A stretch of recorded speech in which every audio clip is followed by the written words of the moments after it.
Welcome back to the Cleats and Carpool podcast. I'm your host, Coach Brian, assistant coach on my son Xander's 12U travel baseball team. If you're a parent, coach, or player tuning in, grab your coffee or your post-practice Gatorade because today we got a good one. Look, we love our parents. You guys drive the kids to all the games and the practices, buy them endless bats, cleats, baseball gear, and cheer like crazy. The list could honestly go on and on and on. But sometimes, let's just say the sidelines can get a little intense. Today, we're breaking down the parent code of conduct, the unwritten rules. We will discuss sideline behavior, talking to coaches, social media etiquette, and the infamous car ride home.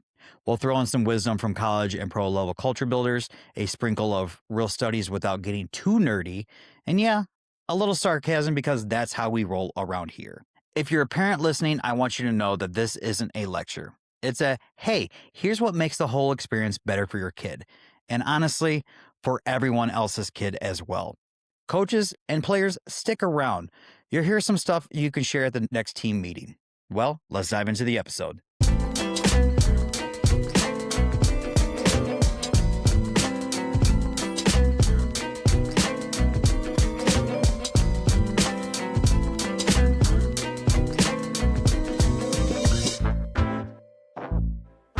First things first, culture beats wins every single time. Look, we're all competitive. We want our teams to win tournaments, get those rings and all that jazz. But at 12U and younger, we're still talking about kids. There's more important things than just collecting hardware. They're developing skills, confidence, friendships, and a bad team culture can ruin all of that faster than a rainout. I've seen teams with crazy talent fall apart because coaches and parents were more focused on the scoreboard than on supporting the actual kids. On the flip side, I've seen average talent teams overachieve because their coaches and parents created an environment where kids felt safe to fail, try new things, and just love the game. Now, what do I mean by culture? It's respect for coaches, umps, opponents, and especially each other. It's celebrating effort over outcome. It's high-fiving a kid who made a great defensive play, even if we lost. As parents, we set the tone. If we're stressing every pitch, guess what? Our kids are feeling it. And mind you, I really admire parents who get that youth sports or any team activity is about way more than just their own child. When you're out there cheering for every kid on the team, as in celebrating their hustle, their good plays, their effort, you're quietly showing your son or daughter something huge. What real teamwork looks like, why the group matters, and how to genuinely celebrate wins even when the spotlight isn't on them. That kind of perspective, it builds character far more than any trophy ever could. It's one of those life lessons that sticks with the kids long after the season ends. So parents, ask yourself, 10 years from now, will my kid remember the win-loss record or how the team felt like a family? In the near future, I will be diving heavily into a culture and why it's important and how to incorporate it into picking and choosing your team for your family. So keep an eye out for that episode. On to sideline behavior. Parents, I get it. Your kid's up to bat, bases are loaded, 2 outs. Your hearts are pounding out of your chest more than your kids. I've been there as a coach. I'm usually sitting on my bucket near the dugout entrance, and honestly, my heart gets to pumping as well. But of course, I have to keep the calm face. But here's the deal. The sidelines are for support, not second guessing the third base coach or the first base coach or anyone for that matter. When it comes to it, I don't think that the parents should be talking to the players at all during the games. Let the coaches coach and let the players play. The coaches have a job. And one of those jobs is to prepare their players the best that they can. And sometimes preparing their players is to say nothing at all. We often have an approach for each of their at-bats, and not one of the players has the same cues and the same adjustments that we give them. But the game plan, that's usually unison. As a parent, it's tough to sit in the stand, and for my case, to sit on my bucket and see our children fail. And at times, that's difficult, and we all go through it when we have kids. But one of the best practices that's straight from Little League and tons of youth baseball codes, be a positive role model. Encourage sportsmanship.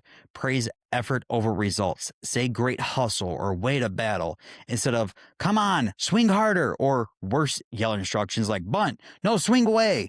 Like that stuff distract players from what we coaches have set their goals for them on that day. We want them to play loose and put the barrel on the ball, not play with fear and being confused on what they're supposed to do. A recent study out of Australia where they surveyed teen athletes found that when parents stay positive on the sidelines, like clapping, encouraging, and just enjoying the game, kids show more pro-social stuff on the field, teamwork, helping teammates.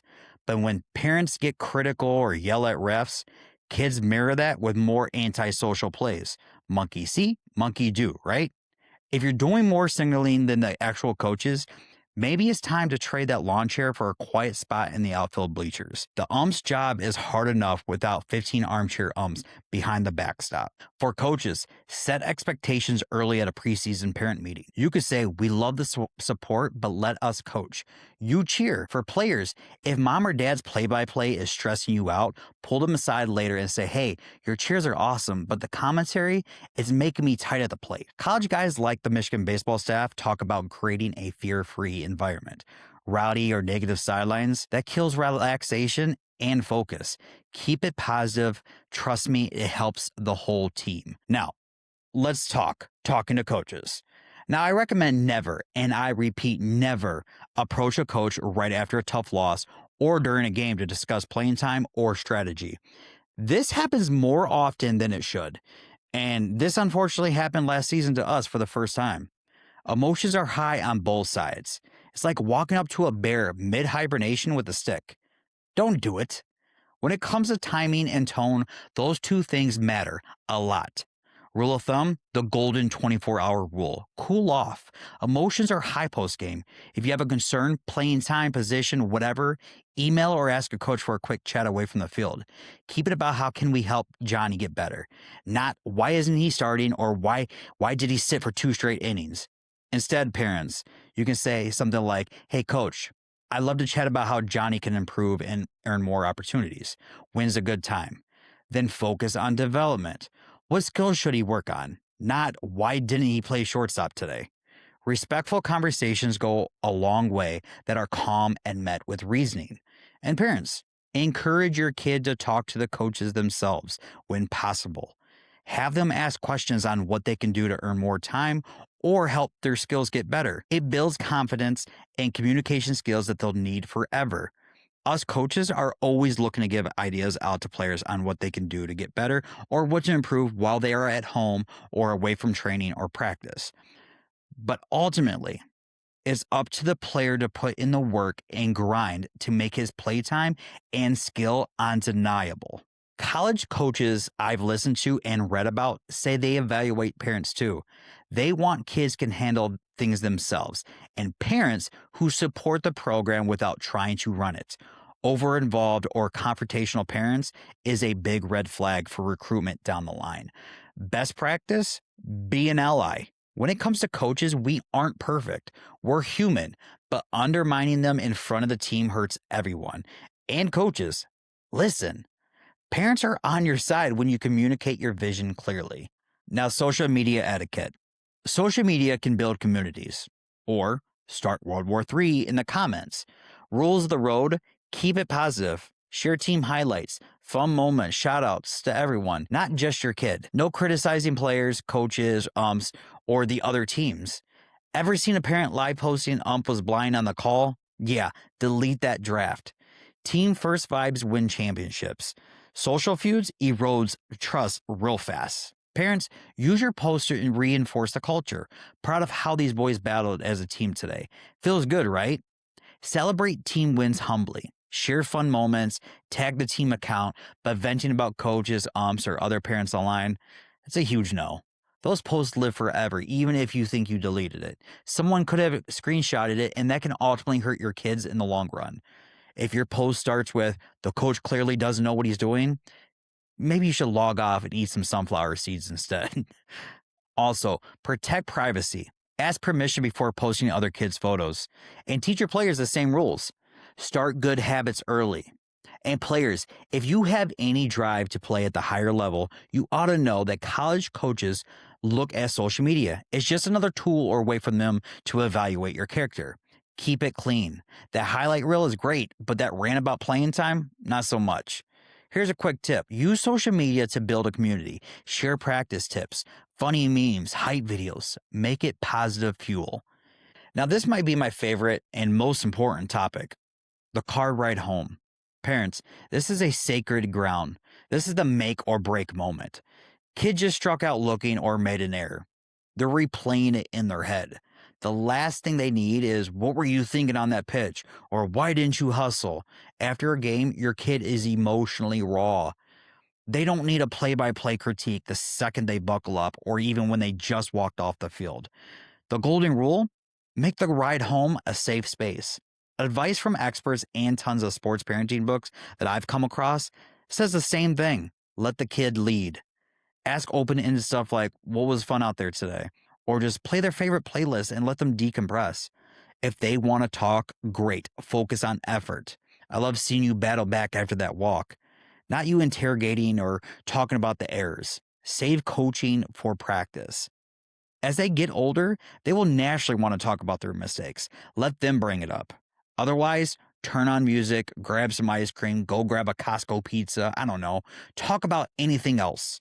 I've heard from so many older players and they've mentioned that one of the worst parts of youth baseball was a silent treatment or the breakdown on the way home. Guys, I stress this, and I beg of you, don't be that parent.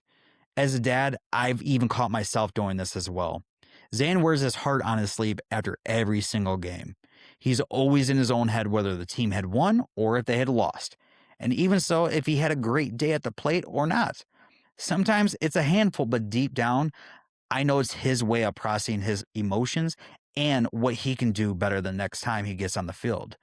Even though what I thought was coming from a good place when I would question him, it honestly wasn't healthy, and that was my bad. So we made a change a few years back. My personal ritual now with Zan is to clear his mind on his way home, something I call high-low hero. He picks a situation of what was the high of the game, low of the game, and the hero, someone who played great on our team. It keeps things balanced and fun, and I highly recommend it. Studies and parent guides say aggressive debriefs can tank confidence and make kids dread games. Not a big shocker. I honestly think that the car ride home is why some kids want to quit. Harsh words from the people who love them most often hurt the deepest. Best practice: no immediate critiques, snacks, musics, and silence if needed. Tomorrow at practice, that's when the feedback will land better. If your kid's staring out the window like they're in a sad movie montage, that's the cue. Zip it and crank the tunes. Ice cream bribe optional, but highly recommended. For players, speak up. "Hey, Dad, can we talk baseball tomorrow? Right now, I just need to be quiet." Coaches, remind parents this ride sets a tone. And parent coaches, I hope you're listening to this too. Finally, let's pull some big picture wisdom from culture-driven programs from college and pro coaches. Guys like Eric Backage, formerly at Michigan and now Clemson's head coach, hammers home collective success over individual stats. Parents help by reinforcing the team values at home: effort, positivity, buy into the coach's plan. Pro level, they preach relaxed environments win. Yelling creates fear. Support builds confidence. I don't think there should be much of a surprise there. We should be doing way more of that to begin with. Autonomy supportive parenting, moderate involvement, and positive vibes. It boosts motivation way more than pressure ever can. College coaches want to recruit kids with decent parents who are respectful, emotionally ready, not helicopter types. Parents who guide without hovering, guess what? They see that as gold. Bottom line, echo the coach's culture. Be the support system that lets kids thrive fear-free. Now, 50% of coaches in youth sports survey says positive parents straight up boosts success on the field. Not a shocker, is it? All right, a few bonus things I think every parent should hear. Sportsmanship. Teach kids to shake hands. Look opponents in their eye. Say good game and actually mean it. Win or lose, we must do it gracefully. These are life skills. Balance. Travel ball is awesome, but don't let it consume everything. Protect your family time, schoolwork, and rest. Burnout is real, even at 12U, and that goes for parents as well. As a coach dad, I hit my burnout, and I actually had to take a step back. Health and safety, hydration, good nutrition, listening to arm shoulder soreness. Pitch counts matter, and if you feel like your kid is being abused, speak up and run. And coaches, do better. Rest days sometimes matter more than extra bullpens. Volunteering. Don't be afraid to jump in and help. Scorebook, field prep, snacks, fundraising. It builds community and shows kids what teamwork really looks like. Playing time. Not everyone's going to play every inning or every game for that matter. Focus on development and opportunity. Trust the coaches with their decisions. And lastly, inclusivity. Make every family feel welcome. Travel ball families come from all backgrounds. Let's be sure to celebrate that. All right, folks, that's going to do it for this episode on the Cleats and Carpool podcast. Remember, we're all in this for the kids. Prioritize culture, cheer positively, communicate respectfully, post smart, and protect the glorious car ride home. And if we can do that, we'll all have better seasons and much happier players. If this hits home, or if you have your own stories, good or bad, drop them in the comments, DM me, or email the show. I'd love to read some of them on a future episode. So I'm still waiting on those, so send them. Keep supporting your kids, keep the game fun, and until next time, we'll see you on the field.